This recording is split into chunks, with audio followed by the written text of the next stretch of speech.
Recién le hablaba de la palabra cleptocracia.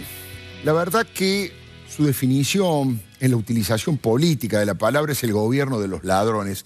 Debe haber pocos conceptos que definan con tanta claridad los últimos 12 años de la dinastía kirchnerista.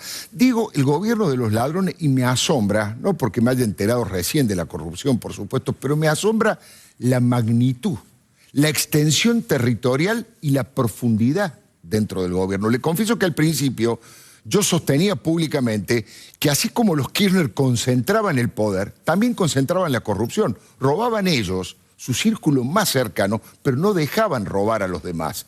Pero eso cambió. Han democratizado la corrupción y el afano. Mire, le doy un dato.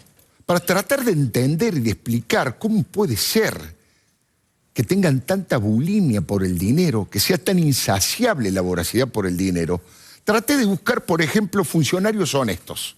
Funcionarios que no tengan ninguna mácula. Bueno, encontré 3, pero que los eyectaron del gobierno enseguida. Gustavo Vélez, Sergio Acevedo, el doctor Horacio Rosati, todos volaron del gobierno precisamente por no querer comprometerse con las coimas. Después traté de ir un poco a la historia. ¿Cómo es que todos empezaron a robar? A lo mejor usted se acuerda, Néstor Kirchner en un momento, en una actitud sincericida, dijo: hay que tener mucha platita para hacer política. Se necesita, de hecho, la diputada Diana Conti en su momento, ¿se acuerdan?, justificó la fortuna que ellos tenían porque como iban a hacer política, iban a ser revolucionarios y ayudar a los pobres y al pueblo, iban a ser perseguidos, entonces iban a necesitar dinero para protegerse. Dije, bueno, Néstor Kirchner dijo eso, la señal que envió a los demás la escucharon y la decodificaron todos. Lo vieron a Néstor moverse y dijeron, para nosotros la nuestra también tiene que ser. Primera explicación. La otra, había un sector del gobierno que se había, yo digo, nutrido de algunos cuadros del setentismo, ¿no es cierto? Gente que había militado en la JP, en Montoneros, y en aquella época había una concepción, obviamente, poco democrática vinculada al sostenimiento de los movimientos insurreccionales a través de los secuestros extorsivos. De hecho, el secuestro de Born, por ejemplo, ese era otro elemento que digo, tal vez hay alguno que se cree que robar está bien porque le están sacando la plata a los Born, a la oligarquía terrateniente, al imperialismo, y la están usando para defender a los pobres. También fui más atrás en la historia. Ya la resistencia peronista hacía distintos tipos de acciones vinculadas a apropiarse de dinero que no era de ellos. Yo entrevisté allá en los comienzos de la democracia en el 83 al propio Herminio Iglesias, que había participado en la resistencia peronista y a los tiros. De hecho, es famoso que perdió un testículo en un tiroteo de esos. Y el propio Herminio, mezcla de humor y mezcla de tragedia, confesó que muchas veces el dinero que robaban para hacer la resistencia peronista lo ponían en un bolsillo y el dinero propio lo tenían en el otro. Y dijo casi risueñamente, a veces se mezclaban los bolsillos, ¿no? A veces no era tan claro si era la plata para el pueblo o era la plata para ellos personalmente. Pero la verdad, no lo termino de explicar. No termino de explicar, insisto, la magnitud. Por eso me atrevo a decir que este gobierno de Néstor y de Cristina, la era kirchnerista, conforman el gobierno más corrupto de toda la historia democrática argentina. Insisto, la magnitud de lo que se ha robado, la extensión territorial y la profundidad de su gente. Podría ser una lista interminable, pero le quiero nombrar algunos casos que son los más emblemáticos, los más brutales. El de Amado Vudú, con lo que se ha conocido en las últimas horas. La verdad que no quiero ser irrespetuoso, no quiero ser grosero, pero no encuentro otra palabra para definir a Vudú que ratero. Es un ratero de origen, es un ratero cultural. Es un hombre que tiene una vocación por lo ilegal y por la estafa, ya desde antes de ser funcionario. De hecho, malversó un documento público como su DNI, donde no puso su domicilio, o mejor dicho, puso su domicilio en un médano, en la playa.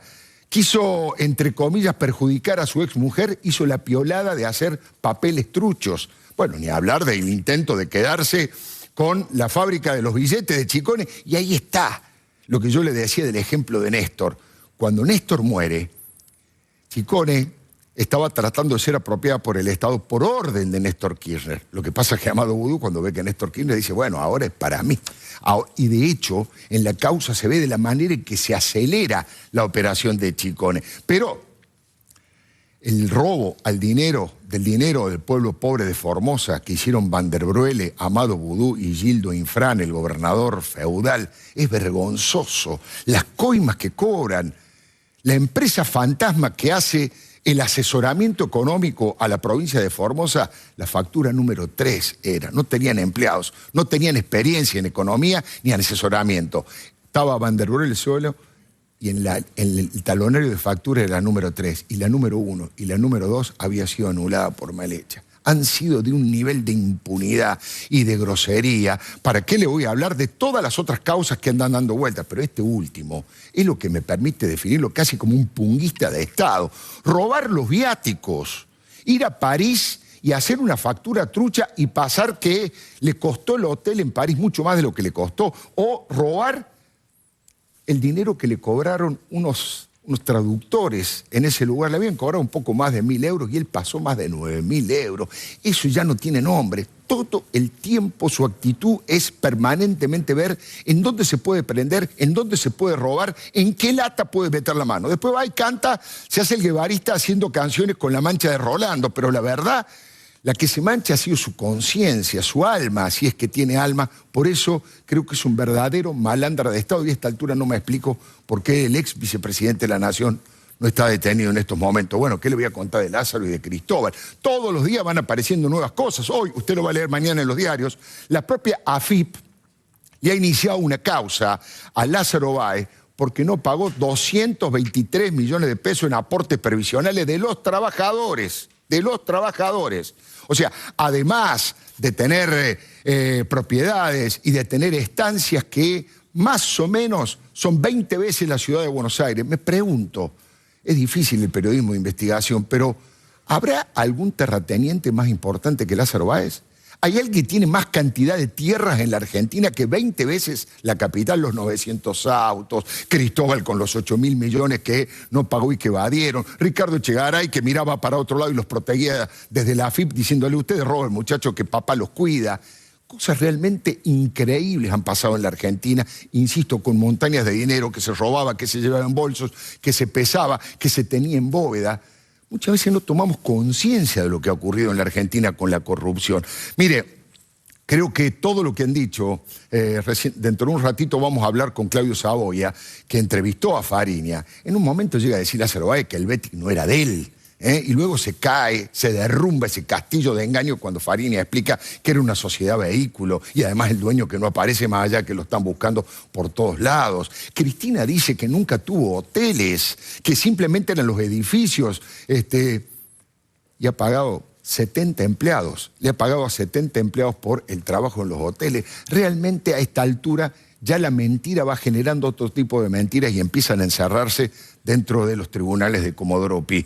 Debido triangular con las universidades, igual que Alicia Kirchner para desviar dinero, ni hablemos del tema de la tragedia, del siniestro de la tragedia de Once, donde murieron 52 personas, lo de debido con la obra pública, con el buque de gas licuado ruso que desapareció. Yo diría en el Triángulo de la Bermuda de Río Gallego desapareció. Eso es un título mundial y no macana. Desapareció un buque con gas licuado, ¿Para qué hablar de todas las otras cosas de Julio Debido?